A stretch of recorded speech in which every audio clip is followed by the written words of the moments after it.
Ito kaya sinigaan ay ano, may nakita daw din ni Cobra.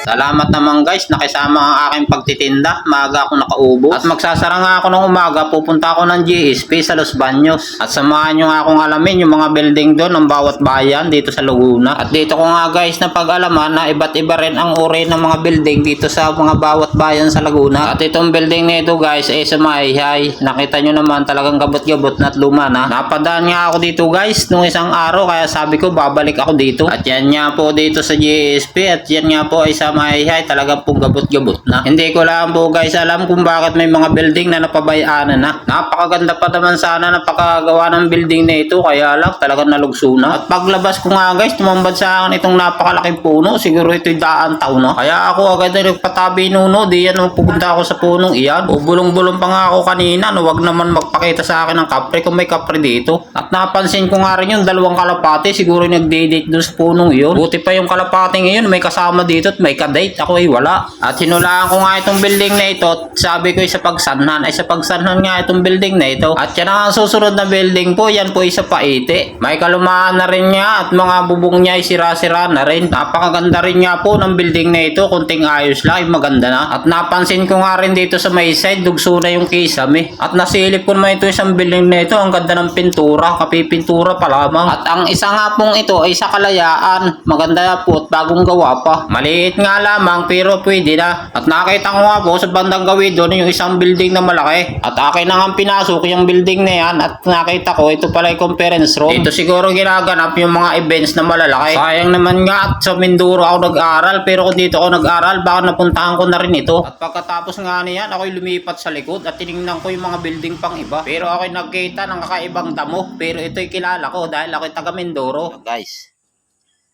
yung damong ito, ang wag nyo ilalapat sa inyong balat. Reho, yo. Oh. Oh, alam nyo gaho yan damong yan kung ano. Yan ho yung lipa. Lipang aso. Yun yung isang lipa, yung mahaba ang ano, yung malapad ang ano, dahon. Ito naman maliliit. Pero grabe ho yan. Napakakati yan. Pag lumapat sa balat nyo yan, napakakati. Oh, ang dami pala dito niya. Oh. Buti na lahat hindi ko nadaanan. Oh. Yan oh. Oh, grabe. Ay pagsakati ho niya, isang linggo na makati pa. Sobrang pagkakakati. Pag yan ay yung inilapat sa inyong balat. Oh. Alam nyo lugar na rin. At yan nga guys, yan siyang malaking mahabang yan. Yan po yung ating pinasok kanina. At yun nga pong nasa dulong yun, hindi ko na po pinuntahan. At hanggang dito na lang po ako sa pwestong ito. Wala kasing nakapangalan. At ang magkasunod ng building na ito, yung Fame saka yung Mabita. Napansin ko nga lang po dito sa magkakasunod-sunod na building na ito, yung maganda pa ang pintura. At yan nga po susunod ng building na yan, yan po yung sa Lumban. Ang ganda nga ng pagkagawa, parang tuklong. Ay joke lang po. At itong isa namang ito ay sa Victoria. Maganda rin ang pagkagawa at maganda rin ang pintura. At ang isa naman pong ito ay sa Bay Laguna. Wala nga pong pintura pero maganda. At yan naman pong isang yan ay sa Nagcarlan Laguna. Medyo nga pong malaki pero simple lang. At yan naman pong sumunod na yan ay wala na pong bubong. Hindi ko po malaman kung kaninong building yan dahil walang pangalan. At yan naman pong susunod na yan ay yan pong building ng Santa Cruz. Maganda rin po at maganda rin ang pintura. Ito kaya sinigaan ay ano, may nakita daw din ni Cobra. Yan dyan nagpasok. Buta. Dyan oh. Ayan, laki ng puno oh. Oh. Talaga may kubra yan, may ahas talaga sa ilalim. Ito po.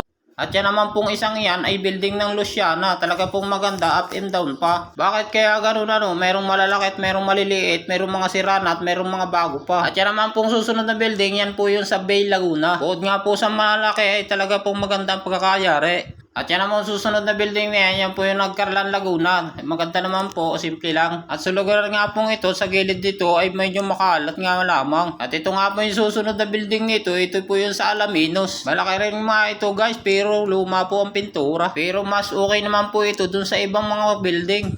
Ay, Pedro Guevara. Kay ano to? Sa iyo pala to. Oh. Pedro Guevara. Yan po ay pagkakaalam ko diyan kaya no, Bro Eagle.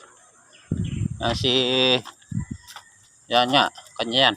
At yung building na yan guys, hindi ko alam yan kung kanino, Pedro Guevara nakalagay. Ito nga pong susunod na building, pero napakaganda naman yata po ito sa lahat. Ito nga po yung sa bayan ng Santa Rosa. Mali pala ako guys, ito pala po yung pinakamaganda sa bayan ng San Pedro. Ito po, ang ganda po, pati bintana, ang ganda rin.